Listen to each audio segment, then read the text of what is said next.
Interior, half-finished nursery. Evening. Elara, 32, kneels on worn floorboards amid a scatter of paint cans and brushes. She dips a fine brush into rose pink, tracing petals in looping arcs on clammy plaster. She hums a lullaby, trembling notes, off-key. Her sleeve smears a flush of color beneath one painted rose. There, you'll have your own garden. Petals, not thorns for once. She glances at the antique cradle. Her breath hitches. The brush poised midair, a streak of pink drops onto her wrist. The antique cradle behind Elara starts a slow, unnerving rock. Wood creaks against warped boards. No draft, no hand. Elara goes rigid. The paintbrush slips, pink flowering on her palm. She holds her breath, listening. The cradle rocks 3 times, precise as a heartbeat, then halts. Alara's knuckles blanch around the brush. She forces a shaky snort. Old bones, old games. Try harder if you want applause. The cradle gives one last faint creak, answering her dare. Silence blooms, thick as paint left to dry. Elara stiffens, shoulders hunched, humming louder, drowning out the cradle's last creak. She guides her brush in deliberate arcs, never glancing back.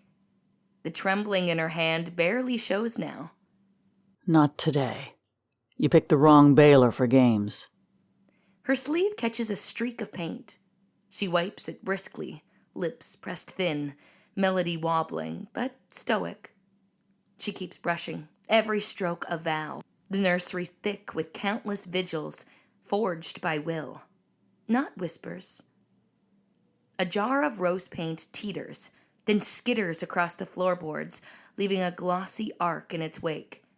Alara's head snaps toward the cradle. The cradle stands frozen, motionless, innocent. Elara stays crouched, heart jackhammering, the brush gripped like a weapon. That all you've got? Next time, aim for the brushes. I need new colors. She lets out a brittle laugh. The nursery is breathless, just the tap-tap of dripping paint. Elara breathes out, jaw clenched. Her exhale stirs the paint fumes thick in the nursery. She mutters, barely above a whisper. Just the house sighing. Like everything old. She wipes her brush on a rag. On the wall, the rose petals shimmer. One ripples, as if a tiny gust has passed. Elara stares. Her tongue clicks. Don't even think about it. Petals, stay put. This isn't your canvas. A drop of fresh paint quivers, then slips. Alara's laughter splinters at the edges, fragile and unsteady. Plot twist. Maybe you're shy. Never met a baler you could scare straight. Interior, bathroom, night. Elara hovers at the cracked sink, splashing water on her pale face. The faucet drips, each drop too loud in the silence. Her gaze drifts to the toilet, lit up, bowl black as a mouth. She stiffens, listens. Nothing. Just her own breath. Elara turns, reaching for the flush. Every 10th child must needs be born. Her hand pauses, fingertips brushing porcelain. A shiver shoots up her arm. Her brow furrows. She lowers her hand, tentative, knuckles whitening as she grazes the water's surface. Something slick slides against her skin, cold, alive. Her breath snaps in. She jerks her hand back, stumbling against the doorframe.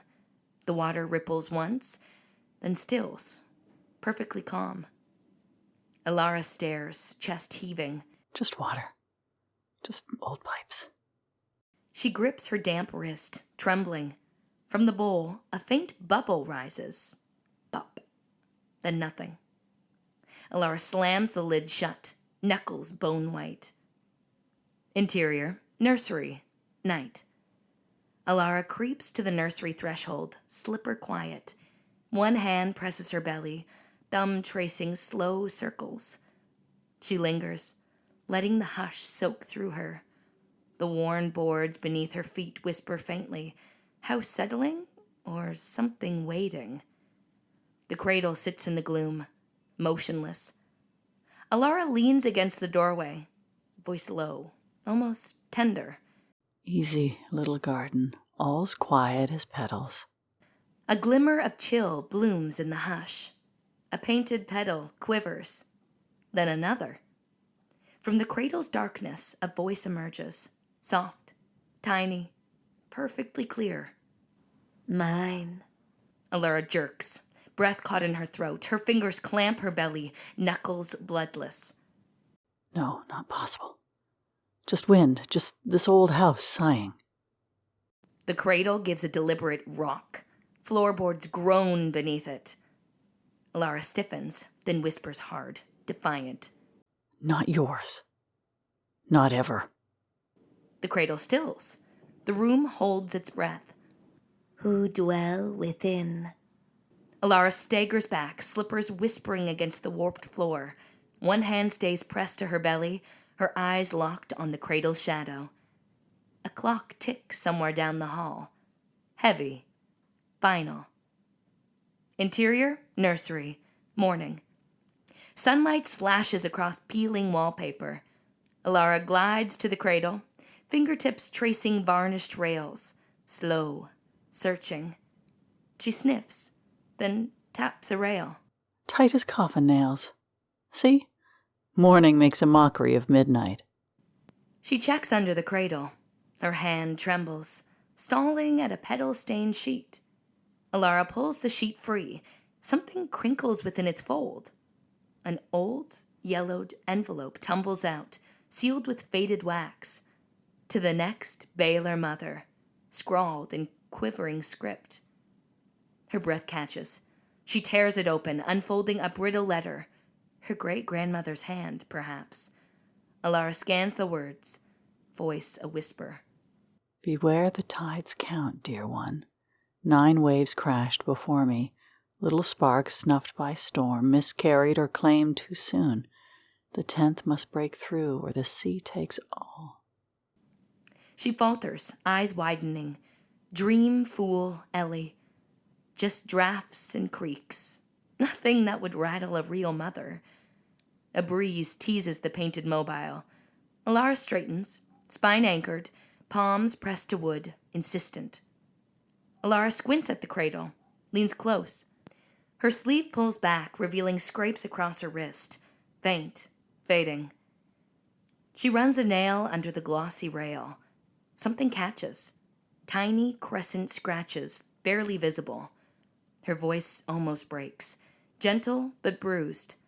Who claws for a way out of paradise? She forces a laugh. Cracks like glass, sharp and uneasy. Not even mice could fake that. House gets lonely. Does tricks for company. She wipes trembling fingers on her skirt. Gaze lingering on the wound, half hidden by lacquered shine. She tucks the letter into her pocket. Unreceived. Elara glances at the painted wall, shakes herself loose, and forces a wide grin. She lifts her phone, angling for bright colors. The phone's tremor nearly ruins the frame. She breathes out, sharp, and snaps a picture, arm awkward above the cradle. What's a miracle without proof? Sunlight, painted petals, easy. She scrolls, thumb hovering, voice pitched sunny. Caption, finally light wins, morning miracles, round 2.